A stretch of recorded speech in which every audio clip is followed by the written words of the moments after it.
কাৰোবাৰ সাহস আছে ফাঁচী বজাৰত অসমীয়া জীয়ৰীৰ কাপোৰত হাত দিবৰ কাৰণে, কাৰোবাৰ সাহস আছে বাহিৰৰ পৰা কৰ্মচাৰী হ'বলৈ আহি পেট্ৰল পাম্পত অসমীয়া যুৱকক গুৰুলা গুৰুলকৈ পিটিবৰ কাৰণে। আৰু এতিয়া আপোনালোকে মন কৰিব, শাওণ মাহ অহাৰ লগে লগে দেওবাৰে শনিবাৰে গধূলি আমাৰ অসমীয়া নতুন প্ৰজন্মটো মহাদেৱক বিচাৰি খোলা ট্ৰাকত ডিজে গীত বজাই ভোজপুৰী নৃত্যৰ তালে তালে নাচি নাচি মহাদেৱক বিচাৰি যাব লগা হৈছে। ক'ৰ পৰা আহিছে এই পৰম্পৰা? প্ৰেক্ষাপটত অসমীয়া জাতিৰ স্বাভিমান, অসমীয়া জীৱনৰ ৰূপৰেখা, বিহু সংস্কৃতি আৰু ভাওনা সংস্কৃতিকো ইনটেঞ্জিবল কালচাৰেল হেৰিটেজৰ অন্তৰ্ভুক্ত কৰিবলৈ চৰকাৰে ব্যৱস্থা ল'ব লাগে বুলি আজিৰ এই মজিয়াৰ পৰাই পুনৰবাৰ দাবী উত্থাপন কৰিছোঁ। শ্ৰদ্ধাৰ ৰাইজ, জাতি এটাৰ যি ধৰণেৰে জাতীয় উৎসৱ থাকে, এটা জাতিয়ে ইতিহাসৰ পাতেৰে পাৰ হৈ হৈ আহোঁতে আহোঁতে এটা জাতীয় চৰিত্ৰও পৰিগ্ৰহ কৰে। আমাৰ অসমীয়া জাতিৰ জাতীয় চৰিত্ৰ কি, সেই কথাবোৰ আজিকালি অলপ ধাৰণা সলনি কৰি আমি পাতিবৰ কিন্তু সময় আহিছে।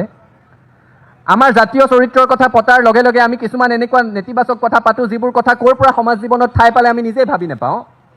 আমি সততে শুনি আহোঁ, ডাঙৰ হোৱালৈকে সৰুৰে পৰা শুনিছোঁ যে অসমীয়া আমি এলেহুৱা। কোনে ক'লে আমি এলেহুৱা? যিটো জাতিয়ে ৰাতিৰ ভিতৰত গড় বান্ধি মোগলক প্ৰতিৰোধ কৰিব পাৰে, সেই জাতিটো কেনেকৈ এলেহুৱা হ'ব পাৰে? যিটো জাতিয়ে বনৰীয়া হাতীক বশ কৰি পোহনীয়া কৰিব পাৰে, সেইটো জাতি কি ধৰণেৰে এলেহুৱা হ'ব পাৰে? যিটো জাতিৰ অতীতত কোবাল সোৱণশিৰিৰ বুকুৰ পৰা সোণ বুটলি ৰাজঘৰৰ ৰাজকোষ চহকী কৰিছিল, সেই জাতিটো এলেহুৱা হ'বই নোৱাৰে। এই কথাবোৰ লিখিবও নালাগে, পাতিবও নালাগে, কোনোবাই শিকালেও শুধৰাই দিব লাগে। আকৌ আমি এটা কথা সচৰাচৰ শুনি থাকোঁ, অসমীয়া মানুহে বেপাৰ কৰিব নাজানে। আমি সকলোৱে শুনিছোঁ, এইটো কথা শুনি শুনিয়ে ডাঙৰ হৈছোঁ। এই আমাৰ অসমীয়া মানুহে আৰু কি বেপাৰ কৰিব, ঠগ খাব, বেপাৰ কৰিব নাজানে।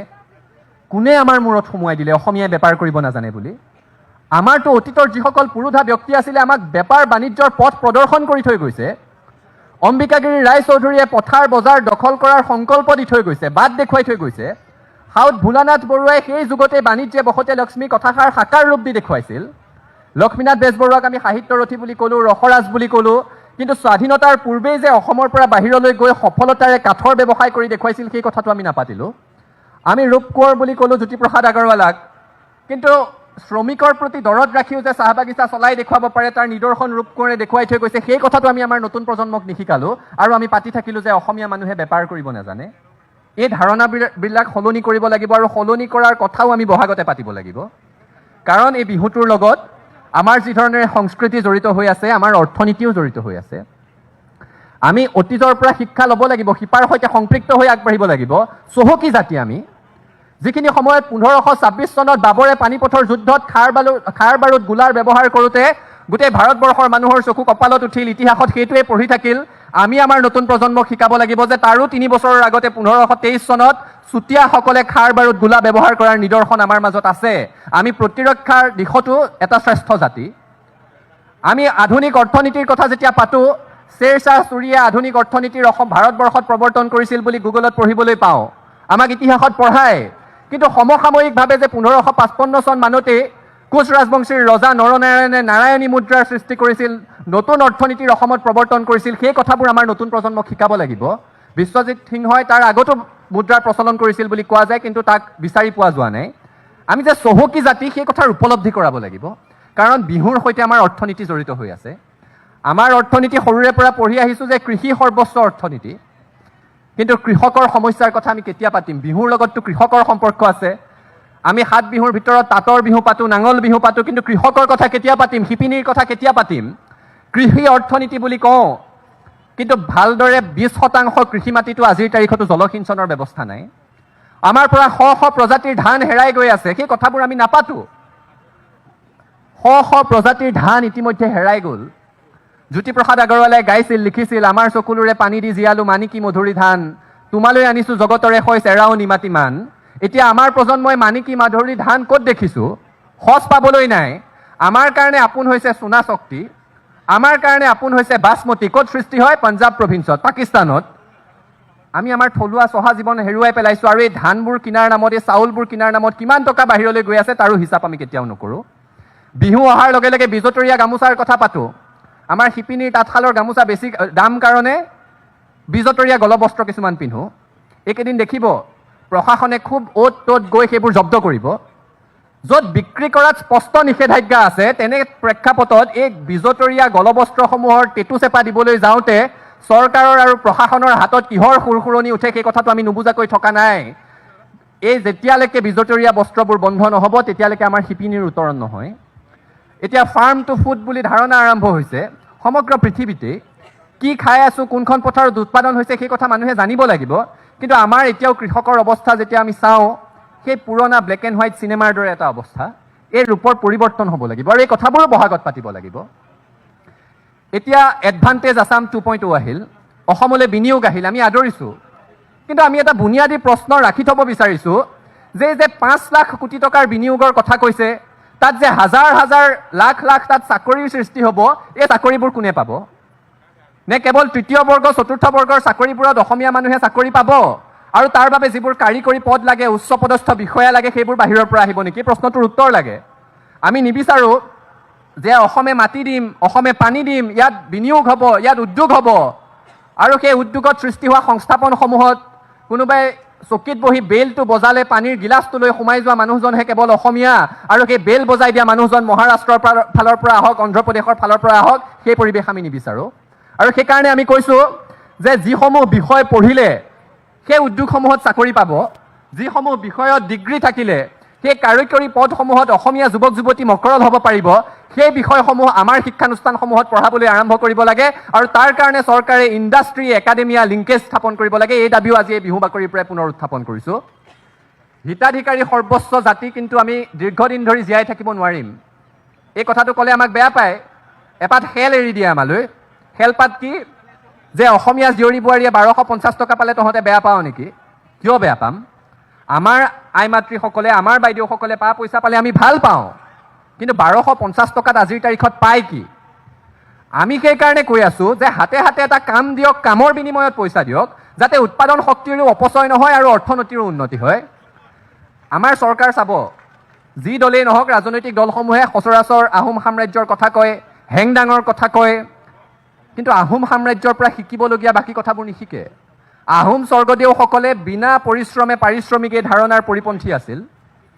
আমি পিপু শিশু সাধু সকলোৱে শুনিছোঁ, ধুদৰ আলি নিৰ্মাণ কৰিছিল। মানে লক্ষ্য কি? ধুদ হৈ কোনো জীয়াই থাকিব নোৱাৰিব, কাম কৰিবই লাগিব।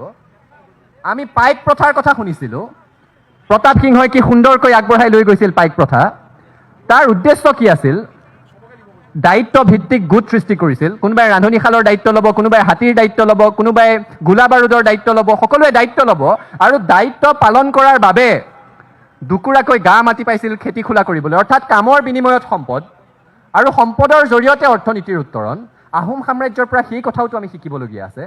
এই কথাকেইটা ক'লোঁ কাৰণ বিহুৰ সৈতে আমাৰ অৰ্থনীতিৰ সম্পৰ্ক আছে আৰু আমি সকলোৱে জানো বিহু আমাৰ সাংস্কৃতিক আধাৰ।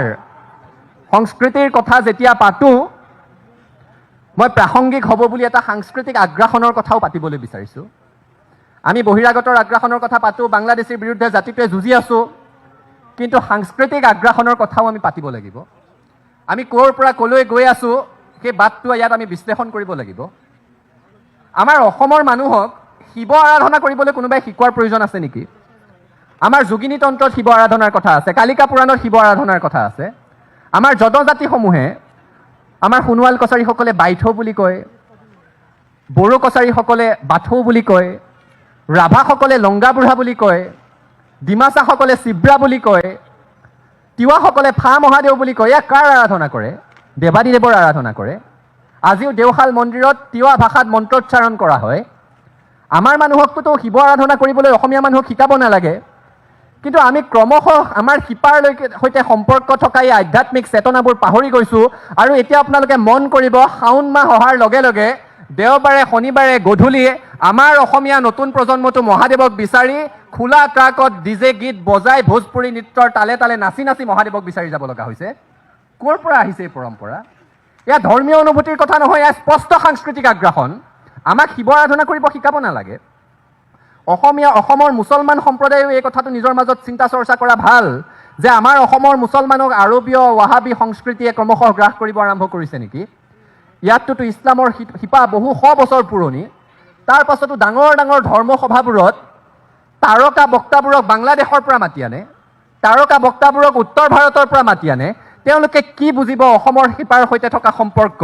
তেওঁলোকে কি বুজিব আমাৰ অসমীয়া মুছলমান মহিলাই সূতা কাটি চাদৰ মেখেলা সৃষ্টি কৰাৰ কথা? তেওঁলোকে কি বুজিব যে অসমত জিকিৰ জাৰিৰ দৰে সমৃদ্ধ পৰম্পৰা আছে য'ত মোৰ মনত ভেদভাৱ নাই বুলি শিকোৱা হয়? গতিকে সাংস্কৃতিক আগ্ৰাসনৰ পৰা আমি হিন্দু মুছলমান সকলোৱে কিন্তু সচেতন হ'ব লাগিব। কাতি বিহুত তুলসীৰ তলত নাম এফাকি গাবৰ কাৰণে শিশু বিচাৰি পোৱা নাযায়, কিন্তু সেই কিশোৰী ডাঙৰ হৈ আজিকালি অসমৰ কলেজত অসমৰ বিশ্ববিদ্যালয়ত হেলোইন নাইট উদযাপন কৰে। আমি ক'ৰ পৰা ক'লৈ গৈ আছোঁ তাৰ ৰূপৰেখা আমি ইয়াতে আঁকিব লাগিব। আৰু সাংস্কৃতিক আগ্ৰাসনে মনস্তাত্ত্বিক আধিপত্যৰ সৃষ্টি কৰে, এই কথা মনত ৰাখিব। ইংৰাজীত ক'বলৈ গ'লে it's a green corridor from cultural aggression to psychological dominance. আমি সাংস্কৃতিকভাৱে আত্মসমৰ্পণ কৰিছোঁ কাৰণে মনস্তাত্ত্বিকভাৱে আধিপত্য বিস্তাৰ কৰিবলৈ সৃষ্টি কৰিছে। নহ'লে কাৰোবাৰ সাহস আছে ফাঁচী বজাৰত অসমীয়া জীয়ৰীৰ কাপোৰত হাত দিবৰ কাৰণে, কাৰোবাৰ সাহস আছে বাহিৰৰ পৰা কৰ্মচাৰী হ'বলৈ আহি পেট্ৰল পাম্পত অসমীয়া যুৱকক গুৰুলাগুৰুলকৈ পিটিবৰ কাৰণে।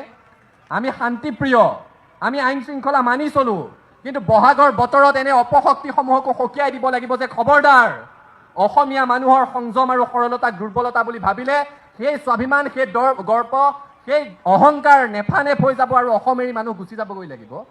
আমি চৰকাৰ প্ৰশাসনক কৈছোঁ এইবোৰ নিয়ন্ত্ৰণ কৰক, অসমৰ মানুহক বাধ্য নকৰিব নিজৰ শান্তিপ্ৰিয় চৰিত্ৰৰ পৰা আঁতৰি আহিবৰ কাৰণে। আৰু ৰাইজেও সচেতন হ'ব লাগিব, সেই আধিপত্যবাদী মনবোৰৰ পৰা আমি নিজকে আঁতৰাই ৰাখিব লাগিব।